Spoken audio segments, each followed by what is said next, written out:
Yo, yo. Yanni or Yanai. Yanai, is that like is it like a masculine and feminine version? You know, Yanni is masculine and Yanai is like feminine.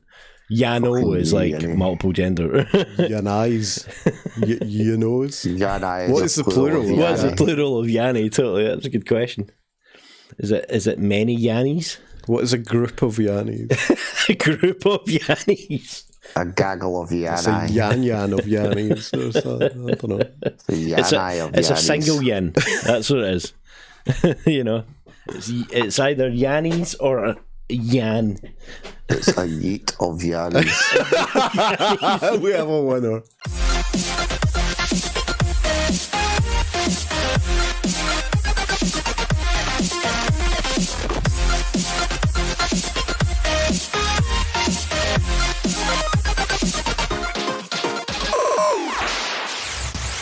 Supercalifragilisticexpialidocious.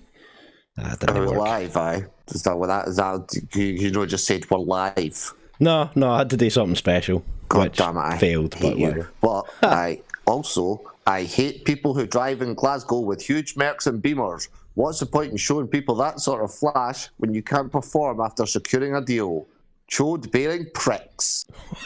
What? Okay. Well, that's not an afterthought. That's a donation from the one and only Mr. Feudal for the intro to the Unmonetisables podcast, a very special Discord edition, episode 68 of the Unmonetisables podcast, the official podcast of the FAWK Chronicles, the dumbest search for intelligence in the galaxy. And steps us a podcast to the Indi Scots networks, Scots with Soul podcast. My name is Captain Not So Feeling So Great, kind of stuffed up and stuffy privilege. Quarantine. And with me, for no choice of their own, Dr. Darkside. Is that where he is? He's in the quarantine. He's in quarantine. Oh, right. Yeah. You should know. You stuck him there. Grandmaster Tech. Yeah, I'm quarantine. I might be a mechanoid. About him sticking me anywhere. Thank you very much. It's not that type of show. You're in a glass cell, folks. This is the only show in the galaxy that expertly dissects your primitive planet's curatable culture in the form of trending and topical tat of the week. And of course, the most important news story of the week, guys, is the brand new Sonic trailer that dropped. Is this the they've redone the graphics? Yeah, I hadn't seen the trailer, but I saw the picture, and yeah, they did a nose job. No, they did way more than a nose job. They did that eye. Oh, they took out his human scary teeth, right? Yeah. Scary teeth, the mouth, the eyes. It basically turned into more what the originals. More what Sonic was. They made it look like Sonic instead of a horrifying fucking hedgehog thing. They unhumanized it, right? Because that was the problem. That it was like Uncanny Valley material. Totally. It was but creepy. Even then, shut it. You're the one that's in the glass fucking quarantine room, right? But yeah, it was total Uncanny Valley, but at the same time it wasn't. It was Uncanny Valley, but it also just looked completely wrong. Look, I don't think it was as bad as folk made out it wasn't Sonic. The fact that it was Sonic, here's a template, here's what it looks like in every other animation and every other fucking variation in history. Yeah. Right, so why don't you employ a couple of smart arse know-it-alls to sit somewhere and reimagine what Sonic should look like? Yeah, exactly. What the fuck, bro? Exactly. Do you not remember what I said at the time when we first talked about this? That they did this deliberately, I reckon. Did on purpose. Well, I think the true to turn it into a meme and to get people talking about it. I think the true tester for that is if we find out if they have an actual original cut. And that's what I really want. Well, they didn't have to. What do you mean? They did a whole cut of the movie with that first version of Sonic? No, they didn't need to. They just needed a trailer's worth. Yeah, they probably already rendered. Well, that's it. If they'd done it on the next version then already, they'd actually rendered somewhat Maester. Surely they had Maester the movie cut before the trailer. And so it wouldn't be that difficult for them to just run by fucking renders. No? I don't know. There's probably a lot of rendering involved, I would reckon. Last time I'd done any 3D rendering on the last shitty system, it took like a day to render a really high res. Like, I don't want to know what type of high res animation you were fucking rendering, sir. I don't know. Well, I render this universe every day, so you know. Ooh, is that a name for your arse? They've probably got a quantum computer they're fucking rendering this thing on, right? It's that powerful, right? So it's a super powerful computer, but hot take, even then, it's still got to go for a couple of weeks to render his eyebrow or something. Hot take, it was AI that made the mistake. Either way, it's got to go fast. Like what? I said like hotcakes, like the cake story that you've got lined up, or what? No, that's a Sonic slogan, you fucking dork. So wait a minute, the dork that comes out with the Sonic slogan calls us a dork for not getting. I can't believe you left me hanging like that. Okay, just Don't like the Blizzard VP just left. Did he really? Yeah, Vice President and a bunch of high-ups at Blizzard have been quietly leaving after the Hong Kong debacle. I wonder why. Apparently, a bunch of them are possibly forming under a new studio. I thought that was all sorted out.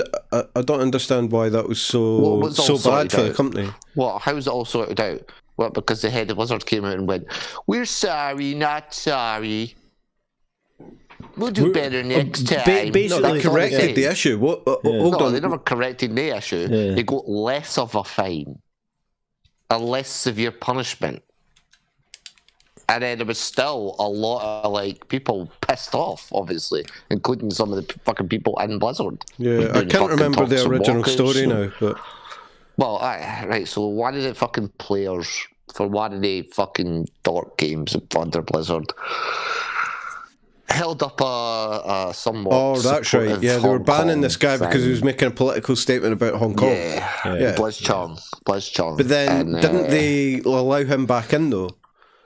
Oh no, but they banned him for a year and fined him his full winnings and a bunch of other shit. All right, so they didn't. But now they've lessened the ban and lessened the fine, but he's still banned and fined. Yeah, not only that, for a gamer that's worked that hard to get all those winnings and the earnings, they may as well just say, yeah, you're allowed back, but that gamer's going to be like, what's the point? I've lost everything. What's the point of coming back? So it basically is. It's like a soft ban. You know what I mean? That's weird because this case is just pretty much peeled back the fucking iron curtain, so to speak. But wouldn't the same kind of thing happen if an athlete at the Olympic Games made a really big political statement? No, when they went to collect their prize, or they were stepping up to get the gold medal. Well, weirdly not, and they wear a T-shirt saying, some kind of political slogan on it. Yeah, but they're not going to get banned. They're not going to get banned for I don't know. Fucking life. They might get a red card or some shit. But that's they wouldn't be allowed to go up and collect their prize for sure. They'd be like, but you're not wearing that fucking T-shirt. Totally. One of the folk at the sidelines would be like, dude, you better take that off. Yeah. That's exactly with the NBA thing, though. The NBA boys are getting to run their fucking moves, and they'd be saying, look at Kaepernick. They're going down on the one knee type thing. Is that what you're talking about? That sort of shit. You know what I mean? Arguably it did affect them because he never got drafted again, but he got a fucking Nike deal with it that'll keep him going for years. Well, there's that. Hey, maybe this gamer will get a deal for some other gaming company that's like, yeah. I just don't think, I don't think musicians or artists or sports people should necessarily be politicians. I just don't go there, man. Why? What, are you arguing that I shouldn't get my fucking political views from someone like Kaepernick who spent a living getting hit in the head? I think if you're going to do it, be a bit more sensible about it. Be a bit... I don't know. I would probably take my political views a lot closer from someone who has played in many democratic and proxy wars in a fantasy realm rather than some sort of fucking football. It's not like a segue. Like Sonic. Like Blizz Chong, the guy that got banned. Pay attention, you guys. Jesus fucking Christ. It's not like he's some wandering, lone fucking Mandalorian. Yes, I knew a segue was coming somewhere, but I could feel it. You forced it to come. You made it happen. You manifested it, just like your arse. I just keep thinking the mandolin whenever I hear mandolin. The mandolin. Captain Corelli's Mandalorian. But the meme I sent him earlier on, I don't scroll up to it, man. Somebody's recreated the poster for it, and it's The midichlorian. Let's see if I can pop it up on the screen. Hold on. There you go. That's all right. The midichlorian. Yeah. Like, Unfortunately, Privilege cannot see anything we're doing here, so we could actually fuck around and put things up. Fucking flicking me the V's. Yeah, that's fucking rude. Yeah, that's funny. Yeah, basically, last night I caught up on the first 2 episodes of The Mandalorian, the first ever Star Wars TV show, the Disney Plus original that no one's probably watching because it's a Disney Plus original. But did you see the cute little Yoda baby? Oh God! What the fuck? Spoiler! Shut up. Yes, everybody knows about it now. You fucking, you're terrible. You're terrible. I apologise wholeheartedly to the viewers. Okay, there's no Yoda baby. It's not Yoda. It's a Yodeling, and it may or may not have everything to do with the story. It's a fanboy chub fest, the whole thing. No, actually, it's actually pretty cool, man. It's kind of weird. Nah, dude, you need to go and watch the Collider. You heard the Collider, like a YouTube channel. They've got these deep fake videos where they've got I don't watch filth. Thank you very much. George Lucas giving you a breakdown of what he thinks of the Mandalorian and what he thinks of what was the latest Star Wars movie that came out. Oh my God, it's so funny. You need to go check that Solo out. Or some shit. It's hilarious. Yeah. He's just he's Jar Jar Binks everything. He's all about the Jar Jar Binks. How's that a deep fake? That's just George Lucas. Like, it's so like George Lucas. Jar Jar Binks for Sith Lord. Vote for Jar Jar Binks. Well, having been the only one who's actually taken time to see it, lads, allow me to say that. In fact, I'm going to tweet it. The Shogun I'm going to tweet it at you right now. Classic tale. Shogun Assassin, like remember that classic tale type thing? The Shogun warrior running around with a baby in a carriage. Yeah. It takes a lot for like spaghetti western style, you know. It takes a lot for like actual good Star Wars for once. You seem to have nailed CGI stuff that they're doing. It's pretty cool. I try. And the only thing that let it down for me was literally the soundtrack. The soundtracks. Really? Yeah. Out of the whole thing. Everything's nailed. Wide-angle shots, really atmospheric shots, great pacing. The character's great because they're not going too heavy into info dumps or bullshit. They used a lot of jargon at the start, but I actually quite liked that because it was straight-up jargon that I don't think you're meant to understand. So it was very much no, guess what, motherfuckers? We're going to a bit of the Star Wars universe that you don't actually know. So let's have fun here and let's fuck about with that, which I really liked. But like I said, the soundtrack was just the only thing. It was a bit jarring and a bit did they use like Avril Lavigne or some shit? You know? No, it's like synthwave. It was like 1 minute it's synthwavy, next minute it's getting it big, almost spaghetti western-esque fucking guitar bits. You know, and it was just like it's like Star Trek. It's always been based on grand orchestral scores. So to suddenly change it, but it's ruined now that Disney's got hold of it. Basically, I think they're trying to move away from the stereotypical side a little bit to get its own kind of feel. But I liked it, man. It was totally worth watching. Can't say as much for Watchmen. Right, go and hold on a second here. What are you saying to me? No. Sorry. That was ruined one of my best segues ever. Yes, well done. Who watches The Watchmen? I watch The Watchmen, and it's just about a race war, and it's a sequel after Watchmen, like the kind of film a few years after it, and Rorschach's journal's been leaked, and so there are a clan of Rorschachs who are all white supremacists. Okay. Like, where did this come from? Mate, honestly, I have no idea. I will say it's good. It's enjoyable. It very well emulates the Watchmen style for like the comics and somewhat the Zack Snyder films and tones. It does it good. But I'm kind of at a loss because it starts off with this the Tulsa massacre back in the 1920s where basically a bunch of Klansmen and white folk just went rampaging down the original Black Wall Street and just killed everyone, including flying a fucking single-engine fighter jet Cessna over the top of the town and bombing random black businesses. It was just fucking really odd. But it all sort of ties in like who her grandfather is and who the chief of police is and who's a Nazi, who's no a Nazi, sort of thing, or who's a Klansman or that sort of shit. It was interesting. It didn't have me as hooked as the Mandalorian. And I can see why some of the anti-SJWs were fucking reeing and if I wanted to watch any white supremacy shit, I'll just go and watch the current political debates. Like, that just doesn't really... just watch the left screaming that there's Nazis under every fucking rock. The Joker's a much better trigger for the left, I think. yeah. Well, I don't know. Like I'd say that I heard a few sort of negative reviews on this for the anti-SJW mob, so I came in a bit with a bit of pinchy salt. But to be honest, I don't see it as anything inherently bad. It's just not great. You're kind of watching it and you're like, yeah, but they've removed a lot of Watchmen stuff because it is a sequel, so a lot of these characters you don't know. That's fine. I suppose it's Watchmen-esque and it gives them room to highlight some of the old stuff. Like there's a total meta thing running through the Watchmen universe where there's like obviously comic books and stories and books and articles and stuff. Whereas in this, it's the future. It's American Hero Story is the big TV show that's running, talking you through the Minutemen and the original old school heroes. You know, that's got a disclaimer at the start, you know, warning to the LGBTQA plus community and what have you. This is highly offensive and shit. Like, people need to be offended now and again. Like, I don't mind TV shows and stuff like that getting created about history.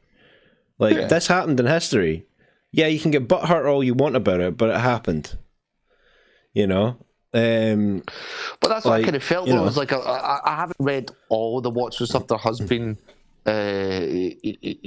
later books after the initial one, so maybe I'm just missing out here. But it was just the whole Tulsa Massacre thing right at the start just kind of seemed to come from nowhere, and it's like, what? Nobody mentioned this in any of the films or the original book? Like, okay.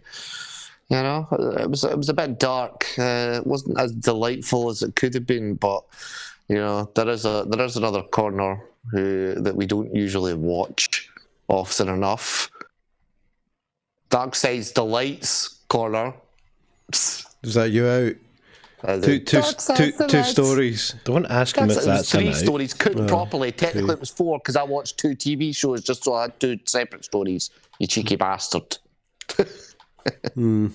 That's Sonic, Blizzard, Mandalorian, and Watchmen. That's only because you can't do anything else. You tend to waffle on, and also there's Twitter. You covered my stuff. I had the Sonic thing, and I had the Disney Mandalorian that's just lazy thing. writing. What do you mean you had the Sonic stuff? Well, like you're a fucking veteran of the cultured arts now, are you? I'm sure you've got 40 other tabs. No, I don't have anything art apart from. No, that's not even art related. Well, it depends on if you're a sociopath. You know, there are some things that could be an art. Oh no, I do have an art related thing. The $7,500 dress that does not exist. Oh, tell me more.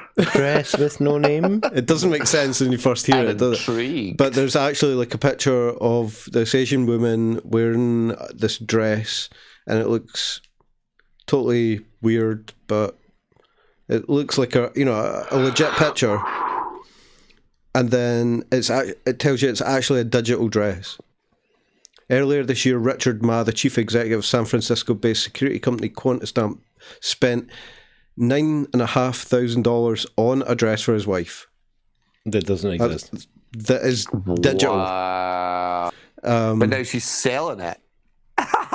No, I don't think she's selling it. No. Right. In fact, they're holding on to it because they think that it was going to be worth even more money in the future because this guy reckons this guy reckons that this is going to be a huge thing in the future, right? So, this is like your whole Instagram kind of thing, where people are showing their hauls of different clothes that they've bought and blah blah blah, or they're taking fantastic looking pictures of themselves to put on social media. When the future, they reckon people are going to be buying they're going to be buying digital clothes, and superimposing those clothes on themselves in photography. Totally. To then put on social media. Yeah, and that person that's bought that dress will have the rights to that. Anybody else that uses the same thing will be like, that dress is copyright. Right, and this isn't just fashion, right? This is one facet of this.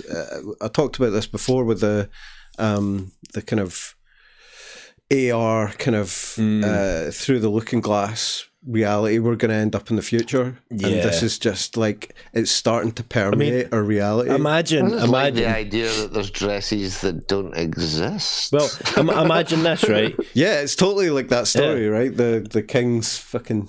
Imagine this: all cars or whatever it is. Imagine this: all cars look the same, all cars drive the same, but when you're wearing your AR goggles, all cars are like you've bought yourself a Maserati, but all it is a digital overlay. They're actually going to pluck your eyeballs out. Replace it with Google eyeballs. The goggles is going to look like a fucking tatty sack or a fucking boxcar racer. Oh, you know what I would... the goggles on, it's like Ready Player One. You're driving along a motorway and you look to your side and you've got King Koopa on a little cart beside you. You're like, what the fuck? Where? Next. Don't make me laugh like that, you fucking dork. That was a good one, too. I know. So you're riding around and you're cutting about in your virtual clothes, but you still got to be on the lookout, especially if you're in San Francisco, because a manhunt is on after 2 homeless men were struck with an arrow in a San Francisco Bay park by an archer. By an archer on a purple bicycle. The purple bicycle is important. This is for real, dude. Yeah, the purple bicycle. That's what it is. It's a new vigilante. It sounds a bit more like a homoerotic love story. That's like there's a manhunt on the way after Cupid's arrow. Oh, God, the thing is, it's like. All vigilantes, usually pick, a sort of law to uphold, whether it's fighting robbers or, figuring out murders. You think this is a backstory for a superhero? Exactly. This guy's fighting back. Well, what kind of superhero? What's this superhero's name, right? Because police are searching for an archer who shot arrows at a homeless encampment in the San Francisco Bay Area, striking 2 men in the abdomen. What kind of superhero is the this? Vagrant. The Vagrant. Oh my God. God. The vagrant, sir. The vagrant, yeah, totally.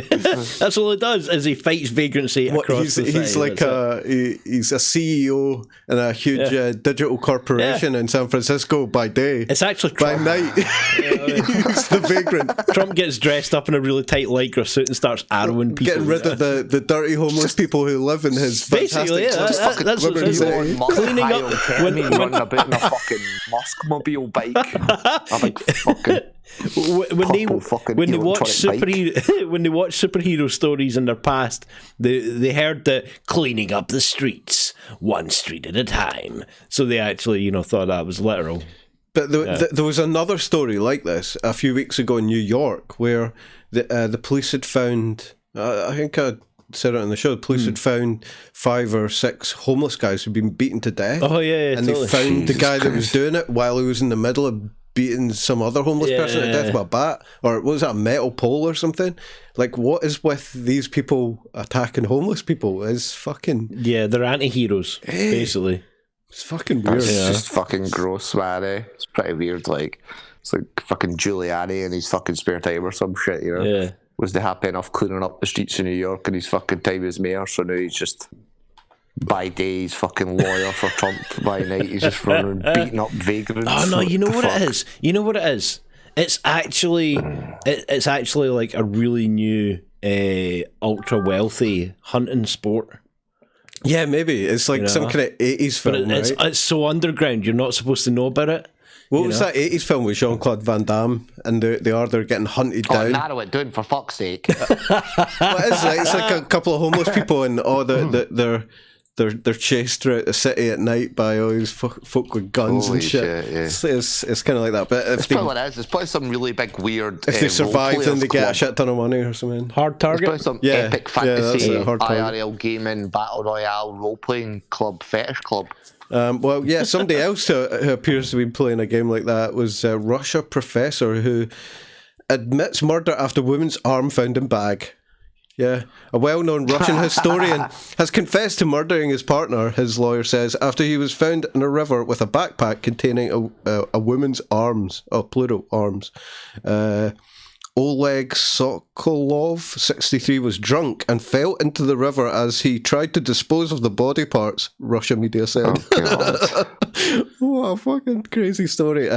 Professor Quick, put your hands up. He's armed. Professor Sokolov. Professor Sokolov is a Napoleon expert who has received France's Legion d'Honneur, and there's pictures of him. He enjoys dressing up in reenactments as Napoleon, like leading the troops out to battle. Fucking what crazy, the man. fuck, eh? Je suis Napoleon.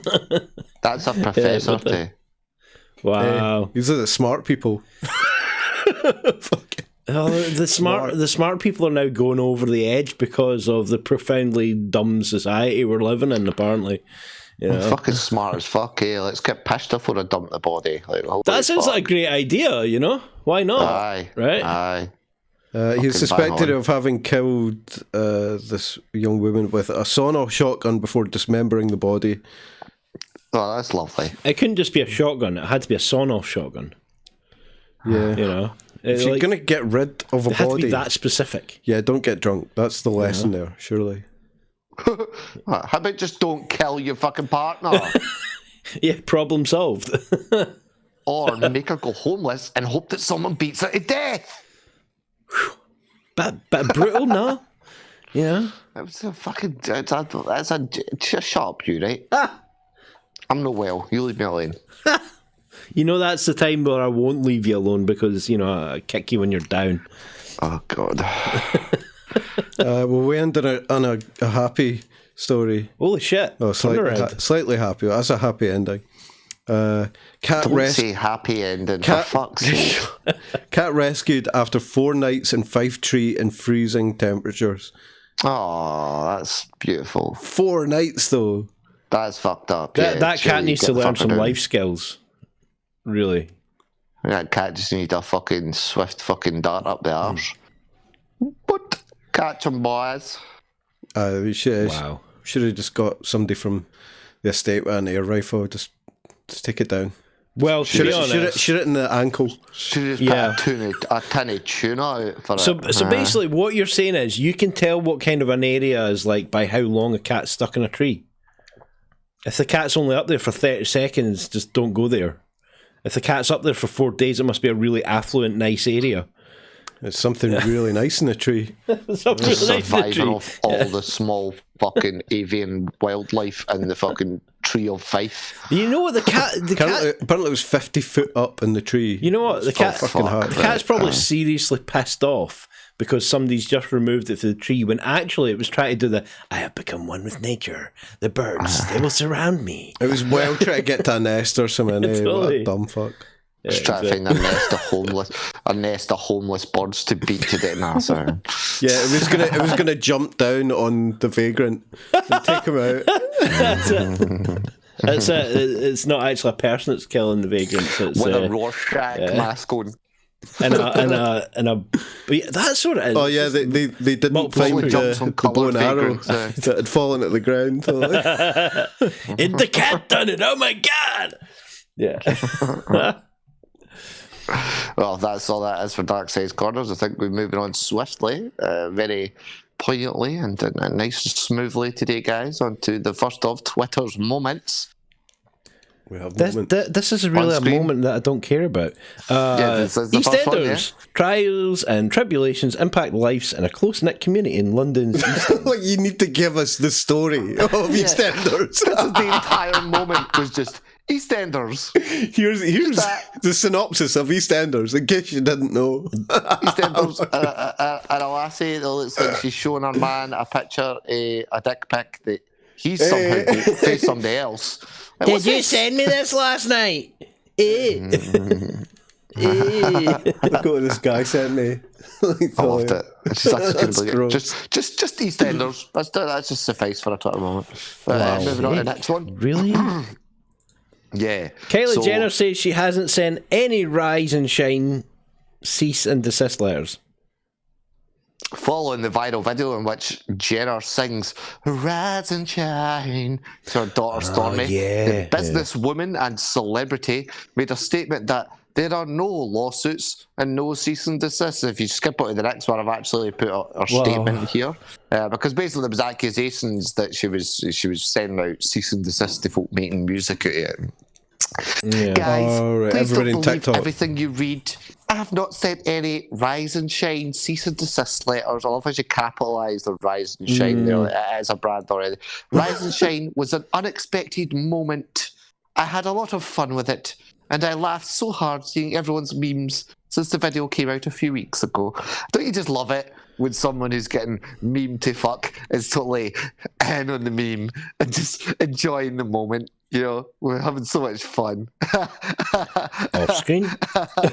She's welcoming out with her Rise and Shine album and movie and merchandise. You know it's how I rose to shine. There's going to be a Rise and Shine theme park by the end of the decade. Rise, oh fuck. See if that song ever goes on repeat. What? Rise and Shine. Just like something else that's on repeat, that seems to be on repeat a lot lately. Rod Stewart reveals model railway city, which took him over 20 years to build. Holy shit. Sorry. Sir Rod Stewart. I need to see photos of this. Yeah. Oh my god. Yeah. The 74-year-old fucking train hard on your dork. That's amazing.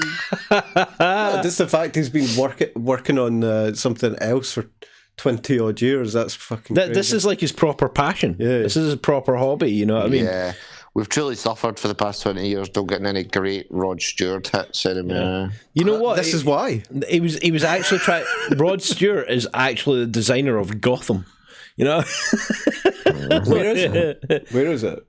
Presumably in his basement, I guess. Isn't that where all people that play with model trains put it in their basement? Where does he live? Does he live in Scotland? Yeah. We'll go round to his house and ask him if we can see his model train. No danger, he lives in Scotland. Yeah. Yo, Sir Rod, can we come in and like see your model? I've well got to start charging admission. Yeah. Surely. You charge admission. Does it really look like that? Is that a photo of it? That's fucking amazing if that's it. She's such a dork. What the fuck? I bet you that. I bet you, come on, this is Twitter. That picture's probably just taken straight off of like Google Images or something. That's like anything, it's like, it's the biggest waste of time. This motherfucker's spent 20 years making a model rail train kit that nobody's fucking gonna get to see. It's like Brian May. It's like Brian May's fucking astronomer and shit. Yeah. Oh, it's the biggest waste of time ever. Yeah. The only people that say that, breathing is a big waste of time. I love Brian May because he's such a fucking weirdo. He's a fucking great guitarist, but then he's a total weirdo in another way. It's fucking awesome. I actually respect Rod Stewart for that. That's cool as fuck. You can respect Rod Stewart all you want, but there's certainly some people that you can't seem to respect, and certainly the internet can't respect them, because Beverly Hills Cop 4 is officially a go with Eddie Murphy. No shit! When did I just talk about this? Yeah. I said this exactly. The other fucking week, man. That is true. Oh my god. That is true, he did. When we were talking about what films will probably get remade, Beverly Hills Cop was mentioned. I dream it up and it not remade the next one. Man. Yeah. Oh yeah, you manifested it. It's not been in development hell 2-3 years. Well, there we go. Internet, it's Darkside's fault. He did it. Yeah, Jerry Bruckheimer will produce the 4th installment of the series, with Eddie Murphy set to reprise his role as Axel Foley, following a deal between Netflix and Paramount. Wow, so Netflix. No. Straight to Netflix is. Yeah, outsources everything though. That's crazy. That's brilliant. Yeah, but see we'll reserve judgment until we see it. Darkside. Fuck. Did you not like Beverly Hills Cop? No. Of course I do, but I don't like it 20 years too late. Come on, the best theme tune out of any movies in the 80s. Name another movie in the 80s that had a better theme tune, dude. Let's solid the franchise just so we can hear the fucking music again. That's the whole reason they're doing it. Are you kidding me? And because Eddie Murphy fed up playing a fucking donkey as well. We record the fucking intro or something. Oh, come on. You know it's going to be like a William Tell overture version or something like that. Wah, wah. Right, what have I told you about singing the shit? That's more Jackson. I'm singing in my ear holes when I'm not well. Stop. Oh, come on. It's my favourite pastime. Right. Speaking of singing, it makes me want to fucking throw up. Jump to the next story. Taylor Swift offers a rebuttal to Big Machine, saying her narrative does not exist. What a poncy ass thing to say. Swift published an open letter on Thursday saying that Scott Borchetta, her ex-label boss, and Scooter Braun, it just sounds like a fucking made-up character. That's a made-up, that's never a real name. The man who purchased her back catalogue, won't let her perform her old songs at the AMAs, American Music Awards. Swift said the pair are claiming that doing so would be re-recording them, which the singer is not allowed to do until next year. Their allegations, their alleged decision also affects a previously unannounced Netflix documentary about Swift's life. Swift's life, Chris, she's like 21. The label responded on Friday denying claims, and Swift quickly clapped back. So I've got for you our full. I kind of feel sorry for these people like Taylor Swift, because they're on fucking rails, man. They're told what to do a lot of the time. That's it. It's really funny and it's kind of tragic, but it's also sad. So if you move on to the next ones, I've got our statement here. I still can't get over Scooter Braun. It sounds like it's honestly, it sounds like a 90s electronic artist mixed with a kettle or something. Mixed with a major German electronic. By Scooter Braun. It really kicks ass. So moving on to the next picture, this is our statement. Guys, it announced recently that the American Music Awards will be honouring me with the Artist of the Decade award. Oh, for fuck's sake! All right, ceremony. Away you get, Kanye. I've been planning to perform a bit. Where's Kanye to rip the fucking award out of hands when you need it? Yeah, I've been planning to perform a medley of my hits throughout the decade on the show. Scott Borchetta and Scooter Braun have now said that I'm not allowed to perform my old songs on television because they claim that would be re-recording my music before I'm allowed to next year. This is some weird shit. That's a live performance, you dick. So hold on, why would you stop her though, right? You just charge her to do it. You just be like, you can do it, but you're paying us $1 million fucking dollars. But I don't understand. How the fuck are you re-recording something when you're literally just miming to the original track? This idea that re-recording something is there's got to be a way around it like that though, that you play the recording and she just mimes it. That's the way around it. Oh, Scott, it's top of the pops. Look at the names, Scott and Scooter. They're actually the same person. So anyway, split personalities. Songs on television because they claim it will be recorded next year. Additionally, and this isn't the way I had planned on telling you this news, Netflix has created a documentary about my life for the past few years. Scott and Scooter have declined the use of my older music or performance footage for this project, even though there's no mention of either them or Big Machine Records anywhere in the film. I'm sorry, Big Machine Records? Fuck, being in that much of like that sounds ego like, bubble where everything's about you and that just sounds like an egotistical euphemism right there. Big Machine Records. No, it's more like a realistic thing. It's a machine, we churn them out, and then we fucking tell them they can't re-record their shit. It's over. Well, that wasn't racist. I'm guessing Big Machine is the production record company or something. I think so. It's quite hard to figure out here, maybe. You know, Big Machine sounds like fucking Putin's pet name for his cock. Right, I'm never going to get through all this. Scott Borchetta told my team that they'd allow me to use my music only if I do these things. If I agree to not re-record copycat versions of my songs next year, in brackets, which is something I'm both legally allowed to do and looking forward to, which I don't understand at all. Why are you looking forward to re-recording your songs? What the fuck? So she can do another version and make more money, right? Yeah. So she can do a dance remix. And, it's the same. It's the same as the version from last year, except a singer about higher. Him and Scooter Braun. I feel very strongly that sharing what has happened to me could change the awareness level for other artists and potentially help them avoid a similar fate. The message behind what's your point here? To me is very clear. Basically, be a good little girl and shut up, or you'll be punished. This is wrong. Neither of these men had a hand in the writing of those songs. They did nothing to create the relationships I have with my fans. So this is where I'm asking. No, they just paid help. For it all. Yeah.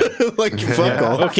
Okay. So TLDR, but I can see there is a sort of a question here whether studios are now taking it too far.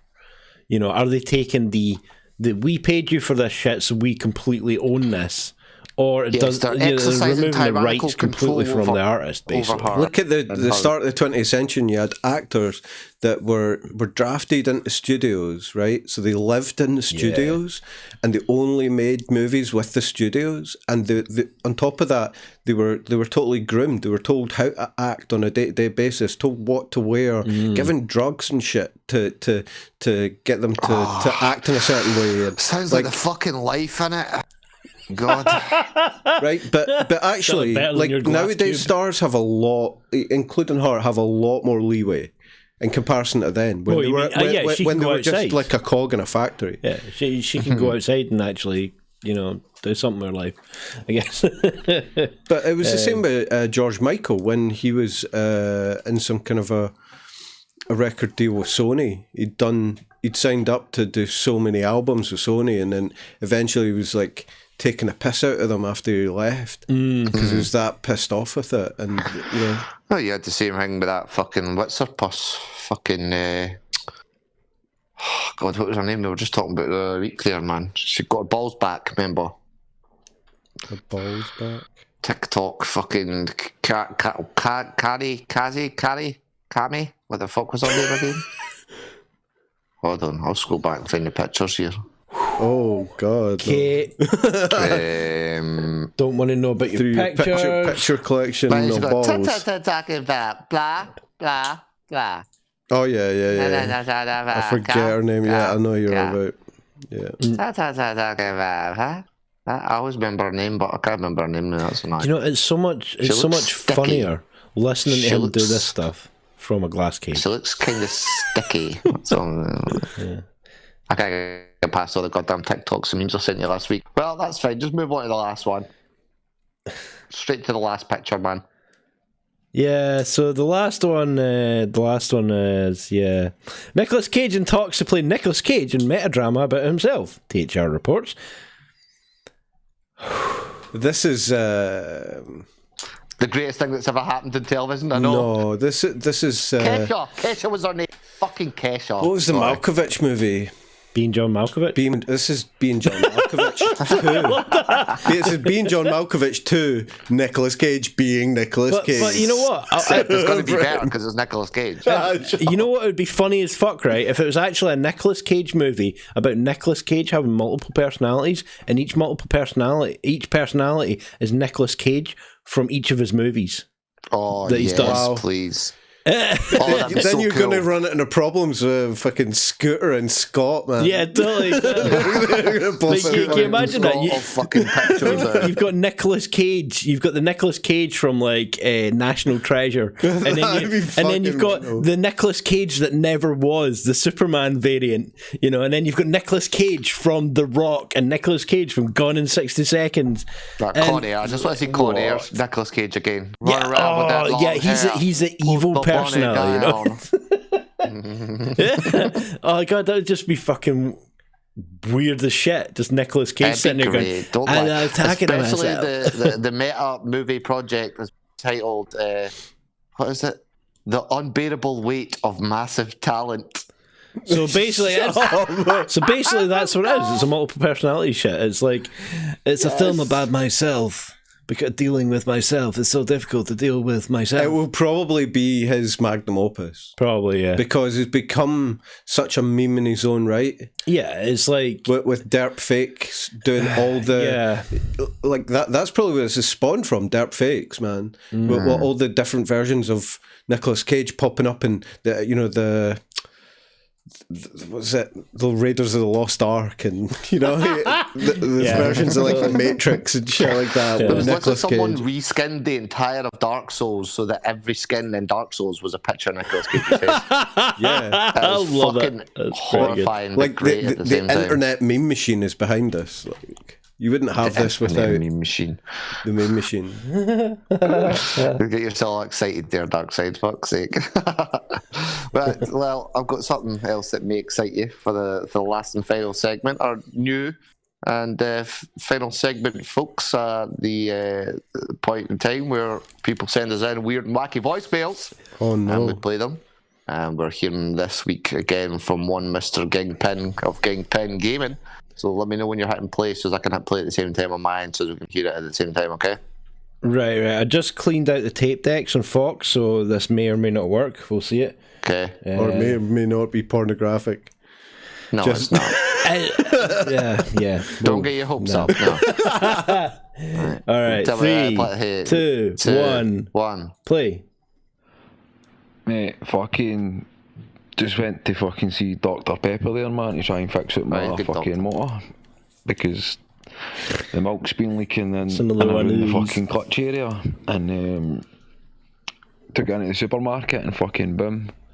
There we go. Pigeon coop fucking fell apart.